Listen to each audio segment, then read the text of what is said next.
I'm a bit of a pain because I wander around as well. I'm very passionate about this sort of stuff. Sorry. Okay. I'll try and stand still. I'm just going to tell you a little bit about the work that we're doing in Bristol, and I think it just adds to a lot of the work that the speakers have been talking about. I was really interested a bit about the prison officer just now, because one of the big things that we've got within Bristol Impact, within our team, working within our unit, in my office, or our office, is a prison officer. And it's absolutely invaluable in terms of the insight we get into what's going on in the prison and outside, getting into the prison and outside and doing joint visits. And it's so really, I wouldn't say it's innovative, you could see it as being sort of fairly basic, if you like, and obvious, but it does make a huge difference to the intelligence that we get. What we do as an integrated offender management unit is basically putting all these statutory agencies together, probation, prisons, drugs workers from CJIT, ourselves. We also work with family intervention projects, antisocial behaviour teams, and actually sit in the same office talking about the same people, trying to make the right decision for those individuals. And we've heard a bit today about bureaucracy and doing things according to processes. And I really like to think that what we do is actually we have discussions about people, individuals, and doing the right thing for those people. And the nice thing I like about it is that we often have some really healthy debate. You could call that argument, but we do have some really healthy debate about what is the right thing to do for some of those people we deal with. Now, within Impact, what we actually look at is what we term as serious acquisitive crime. So I have a cohort of about 700 people in Bristol who are well known for committing burglaries, robberies, shopliftings, vehicle crimes. And we identify those people, and they are our targets, if you like. They are the people we're going to work with in order to hopefully reduce reoffending and to reduce serious acquisitive crime within Bristol. And that's what our remit is. And we've been in being since about 2007-8 in Bristol. We were one of 6 other forces who started all this off. And I'd like to think we're at the forefront of where we are at the moment. The picture there, just to highlight really what I've just said, which is about all the different agencies working together. And we're really lucky, well I say not lucky, but in terms of the people who are driving it within Avon and Somerset and within Bristol in particular, we've got John Long, who's the ACPO lead for Integrated Offender Management, Sally Lewis from Probation, who's, if you've ever spoken to, will know is absolutely passionate about Integrated Offender Management, and the partners within Avon and Somerset, within Safer Bristol, within the prison, are really, really pro about making this work. They probably say in a minute, well, all this is all very good in partnership working, but in a minute I'll get to the so what and show you about some of the results that we've seen over the last probably 2 to 3 years in terms of reducing that serious acquisitive crime and reducing that reoffending. Just in terms of what we've got, well, I was lucky enough to be appointed back about 6 months ago. It's very competitive. I was the only applicant, which was fantastic. I still had to do an application form. Luckily, I knew John Long and I knew Rick Palmer, who leads Safer Bristol. But a lot of people have come to me since and said, what's that job like? I said, it was brilliant. And they said, God, I wish I'd applied for it. I said, I'm glad you didn't, because I've got it. But I just love the partnership stuff. It takes you outside of the police stuff, and it makes you think a little bit differently about the way you work. Some people say I'm fluffy, but I beg to differ. It's the end of the day. We've got a bit of a laugh. Thank you very much. So in the team, I've got 2 senior probation officers, I've got a detective sergeant, CJIT, Criminal Justice Intervention Team Manager, he's got about 23, 24 drugs workers, got a senior prison officer, plus a couple of other prison officers who work within the team, and I've got an admin manager who's absolutely fantastic in pulling us all together. Just a bit more detail around the specifics around the team that there are. We are located at the moment in 2 different offices, but as of the 28th of March, if the Treasury agree it and Ministry of Justice, we'll all move into a nice building in the middle of Bristol, but probation is still waiting to sign off the lease at the moment, so we're all a bit tentative at the moment. But we will all work together in one big office where I can't put a value on a prison officer, a probation officer, a police officer, a drugs worker sat together talking about the same person and what's the right thing to do. So what we're trying to do, I've just said it really, we're trying to reduce serious acquisitive crime. We want to reduce reoffending in Bristol. We select and manage the 700 most prolific serious acquisitive criminals in Bristol. We assess their need. I was talking about just now, it's about individualism and making sure we do the right thing for the right person. And we're about to be co-located, hopefully by the end of March, all in the same building. And because of the way that we've been working over the last few years, one of the biggest problems I've had is that we keep getting people want to come and see us and see how we work. And whilst it's a bit of a joke, it is quite intensive on our resources because people want to see actually how it works in terms of how to identify people, what do we do with them, and why is it a success. You know, we've had ministers down and all sorts, which is fantastic to be recognised, but somehow we have to manage the day work as well. I'll just quickly flip through this, but this is just about saying how do we get to those people who are those top 700. Well, anyone can refer. It is specific to those crime types. We have a matrix, so we look at, you know, the crime types and particularly for young people, some of those criminogenic factors as to why they're committing crime. And then we make a decision as to whether we bring them on or we don't. I think the important thing here is that I don't say, well, actually, you've got to score 150 on the matrix, or you've got to, you know, you've got to committed 25 shopliftings in the last 3 years. Because actually what it turns into is a bit of a professional discussion to say, actually, the right thing to do here is to take them, or actually the right thing to do is not to take them, but we're referring to another agency, or we think there's a better solution to this because they're committing other crimes. So we take a professional decision on it, and I think that's better than taking this, you've got to score 150, then you fit our little box and you can come and sit over here. And we do that every fortnight. So in fact, I'm missing that today. It's a real busy one today. There's lots of people being referred in and going out as well. So it's often quite a busy meeting, and that's where all the agencies are, and we'll discuss them. Come to some, we don't go into, you know, it might be a 5-minute discussion, but some of them are quite difficult in terms of, you know, is that the right thing to do? Like most things, a traffic light system, so we have within our 700, and I'll just talk about the reds really, they're the ones that are causing us the biggest pain. We know they're out offending, so we task around what we need to, you know, what it needs doing. And then obviously ambers and greens, we know they're on our radar, and probably not as intensive around our work with them. And now the big so what question, and I'm a bit of a so what. I work for an inspector, I probably shouldn't have said that, but so often, you know, people would tell you about the work they're doing, so I'd often say, so what? So if you look at serious acquisitive crime, that's SAC, since April 2001 to December 2012. If you go back to 2002, that was when there was a big crack cocaine outbreak in Bristol, if you like, and crime was going through the roof. If you look down into 2007, when impact started, you'll see that the line starts to, or there's a bit of a dip again in terms of serious acquisitive crime. And this year to date, we're 17% down on last year. So we're continuing to reduce serious acquisitive crime. The next one is a probation slide. So for you in probation, please no difficult questions. I'm just going to show them to you. No, it's not, sorry.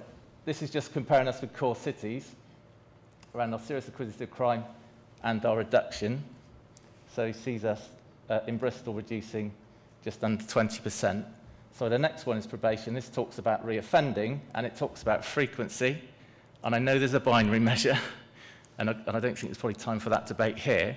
But if you look at the City of Bristol in terms of frequency of offending over that period, you can see how that's reducing as well.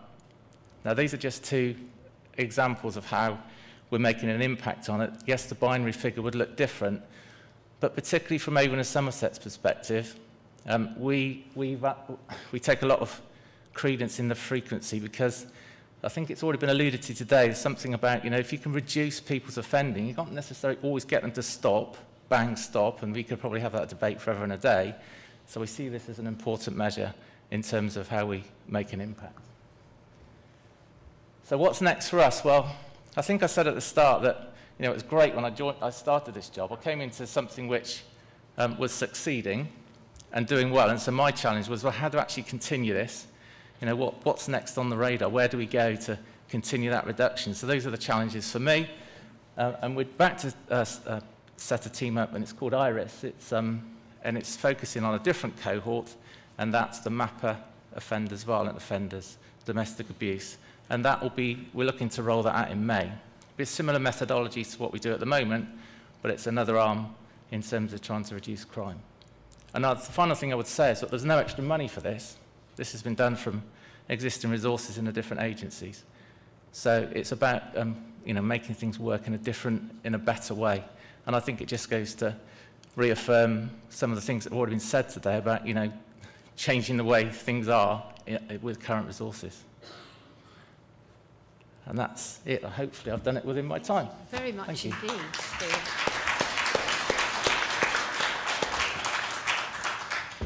I wonder if you could come here. Would you mind? Then you're near, and if Jenny, you come here, so we can both use this mic. We have just a few minutes left for questions, and there's one right at the back. Thank you. Thanks. Hi, Alex Ross. I'm at Home Group Stonham. I help to deliver and devise support services for offenders, but in a previous life I was operational governor in both Franklin and Durham, and the first thing I would say to the Shadow Minister is regrettably the male smell, the aroma at HMP Durham is not one that's changed recently, nor is it one that is, I feel, likely to go away, and I spent 10 years there on and off. A long time ago I was a prison officer, so I was delighted to hear you talk about how prison officers can be fundamental in shaping positive futures for offenders, and welcome the fact that you're beginning to talk to the POA. Good luck with that also. Can I say though that I'll be very interested to hear her thoughts on the current coalition's strategy when it comes to competing prisons and what she thinks of that, because I rather fear that when she talks to the POA, the first thing they are going to say is their most gloomy and depressing prospect is one of being privatised out of the job.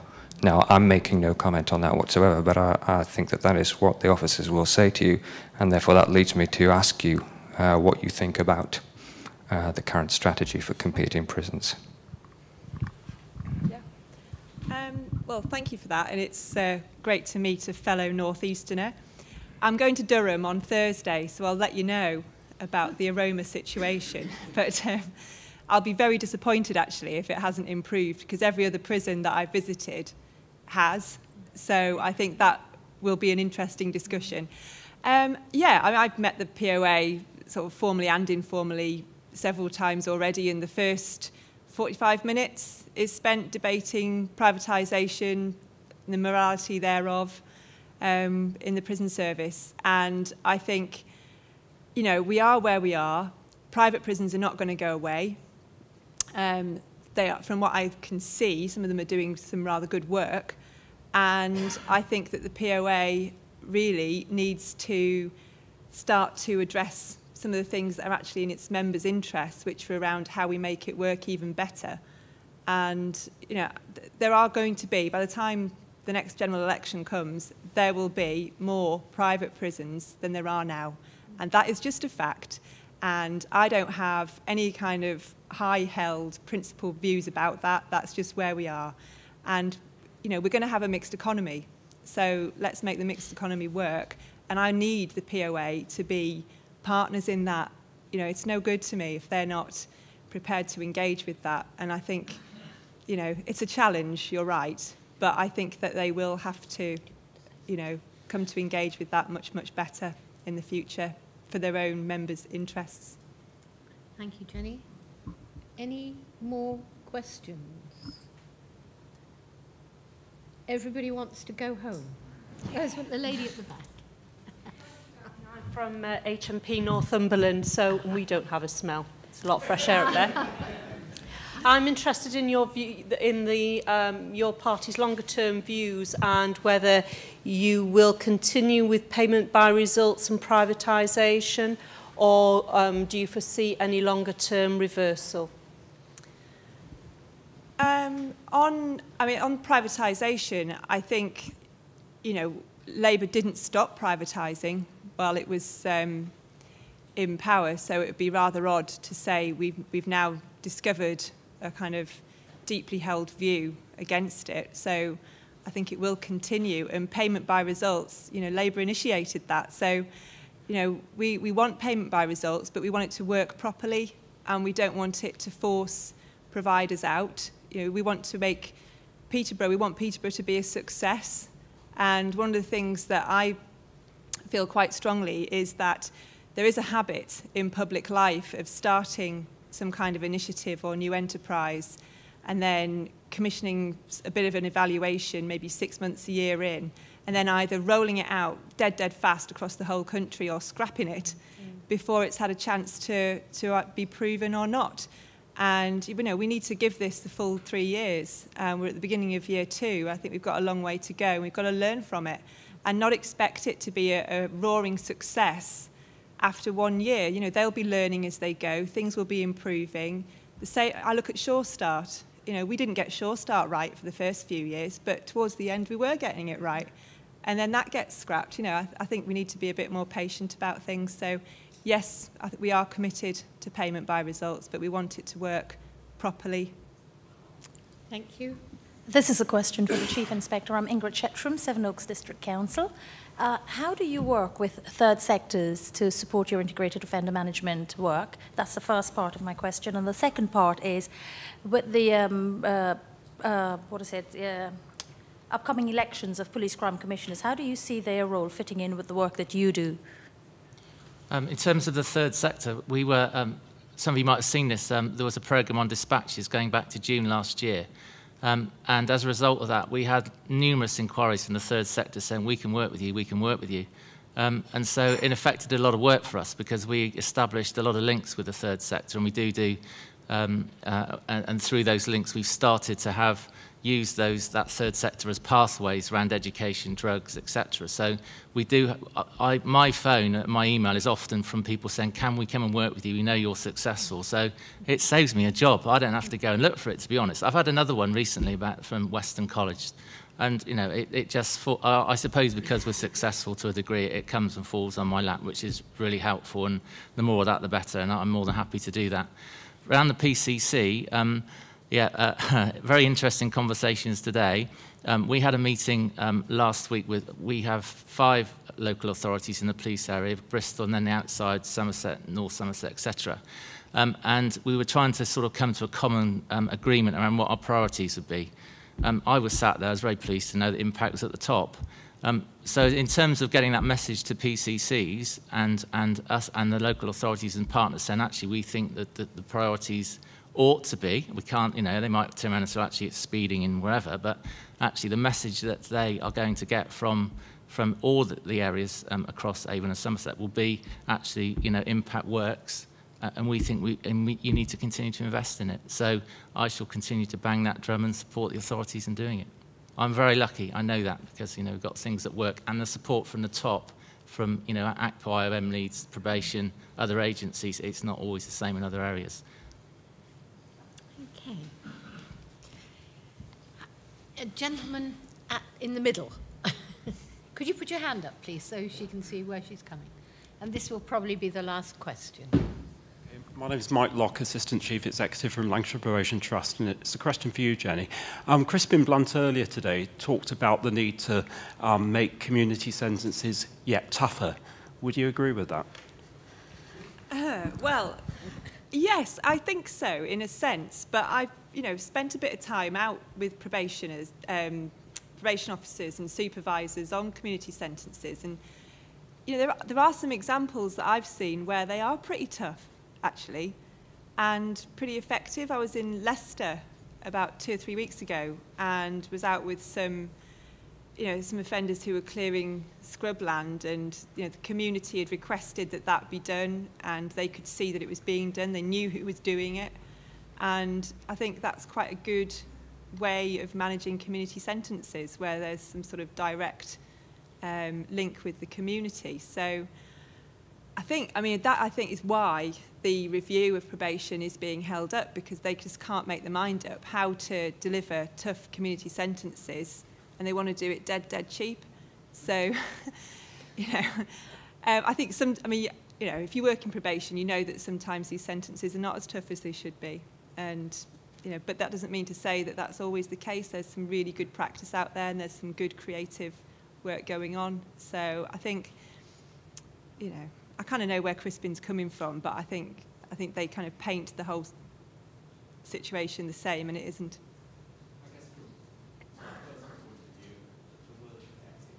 Exactly. Yes. I completely agree. Yeah. Okay. Well, if there are no more questions, I will start bringing today. Oh, there's a lady right at the back who just put her finger up. This is the last question. I do apologise. Good. It's just a follow-on from the question in regards to making community sentences more tougher. I'm a practising probation officer. I work specifically with the short-termers under the IOM agenda, and I have a belief in the multi-agency working practices that is there. One of the things that has become quite evident to me working with short-term prisoners is that the concept of prison is that it's actually an easy sentence to do, and there's a preference to completing an easier sentence over what is perceived to be a very tough community sentence already when those sentences are written correctly. How does the shadow ministry and also the current ministry expect to make the concept of prison sentences more effective? Oh, God, that's a big question. I mean, I would say that a lot of the short prison sentences just are not effective at all, really. And you're much better off with a decently, properly thought through, effective community sentence. And we know they're more effective. So quite why we carry on the way we do, I don't really understand. And I think one of the issues, and something I would like to see happen, is more training for sentencers, so that people who are, or maybe, when people are awarding a sentence, they understand properly what community options are available, because I think that is a bit of a gap, and I think that's something we do need to address. Does that answer your question?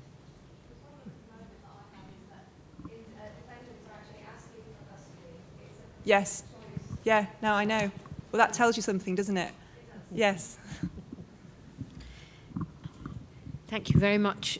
When I was a magistrate a long, long time ago, I was trained, and I used to help train other magistrates. If that isn't happening, then it's really a shame, because, and I'm sure that it must be that they do train, but there is only a specific area that magistrates can cover, and it's left up mainly then to the judges to decide what they need to do. So, ladies and gentlemen, can I congratulate you all on being an absolutely extraordinary audience. Most of you have stayed, which is fantastic. It's been a very long day, but it's been absolutely fascinating. And I've enjoyed it enormously. I've very much enjoyed chairing the sessions that we've had. And can I just quickly run through to remind us from when we started this morning, just a few little sketches for each of our speakers. Francis Dunn reminded us that we need to get it right early on. Reoffending rate is still too high. There's a 70% focus on prevention and work around gangs that she talked about.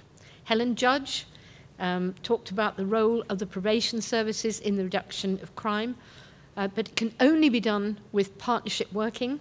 And since 2000, 1.6% fall in adults who reoffend, but there's still a long way to go. The targeting approach to reoffending across government agencies is absolutely necessary. Beverly Williams, she was the managing director of the Bail Accommodation and Support Services, BASS, worked with 75 accommodation bases, reducing the number of children being taken into care, 12% breach of bail conditions, and they've had a 23% reduction in criminal justice system overall, so that's a good drop for them. Reoffending costs are huge, and it costs us an enormous amount of money, and we need to look at that to see where we can reduce it.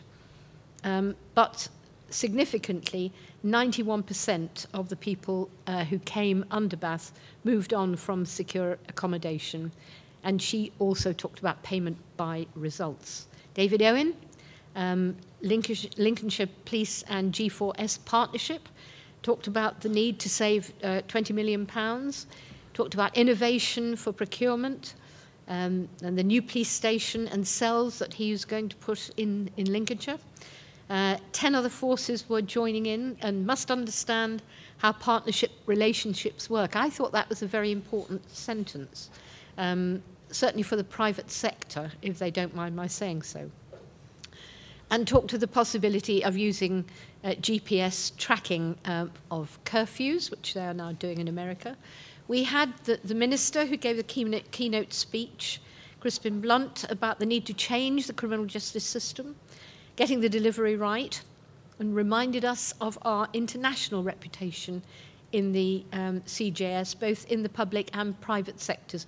We are global leaders in this area. And perhaps when we're all feeling a bit miserable about where we're going, it's not a bad thing to remind ourselves.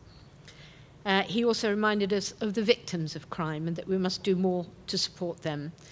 The need to find £2 billion worth of savings in the CJS, a need a more intelligent approach, structural change, devolution away from the centre, and victims of crime were the three areas that he talked of. And again, how much we must work together. Irene Curtis reminded us about always being change in policing, and I certainly remember that in all the years that I've been involved, the 30-odd years I've been involved with policing, and ensure that there are no unintended consequences of the reform, because there are going to be 34,000 fewer people in policing, in the policing services by 2013. That is a huge, huge amount. And again, she talked about increased collaboration amongst forces, but no one size fits all. And she said something that strikes me as well, that there is no real understanding of what the role of the police is by the public, which is something that, well, I'm a bit hopeful that Lord Stephen's inquiry or commission, independent commission on policing is going to look at, and I'm very pleased to be a part of that commission. And we need joined-up preventative work. Rob Owen said that no sector has all the answers, but when you put the best parts of all those sectors together, we're world-class. And he talked about desistance theory, which is something I'd never heard of. Yes, so I'm repeating it. And that a third of the staff at St Giles are ex-offenders. And all the work they do is best done when you work together alongside police and probation and the other sectors. 12% of the families worked with in Thanet, and I thought this was brilliant, had been on the Jeremy Kyle show. Diana Hull-Allen, Diana was all over the place, but anyway, she...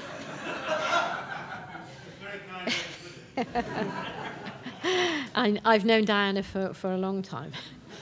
She says police authorities have done a good job, and certainly they have.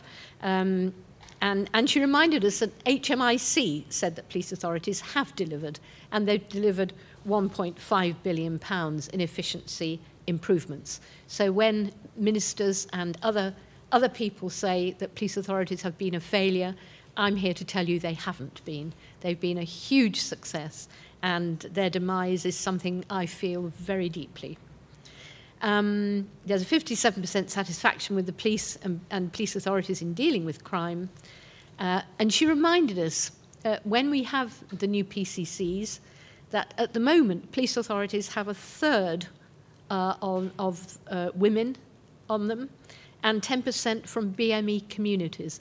I would like you all to make sure that those figures remain when we have PCCs looking at how they deal with the various communities, and that they are going to have to work with the partners.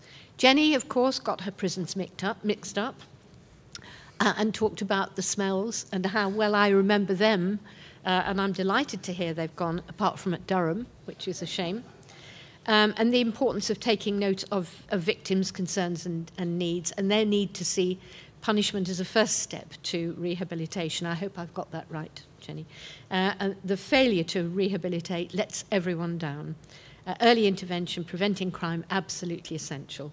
And finally, Steve Blackburn, who gave us the overview on impact to reducing crime in Bristol, and putting all the statutory agencies together, sitting in an office together, talking about the same individual, and he gave us some very impressive stats.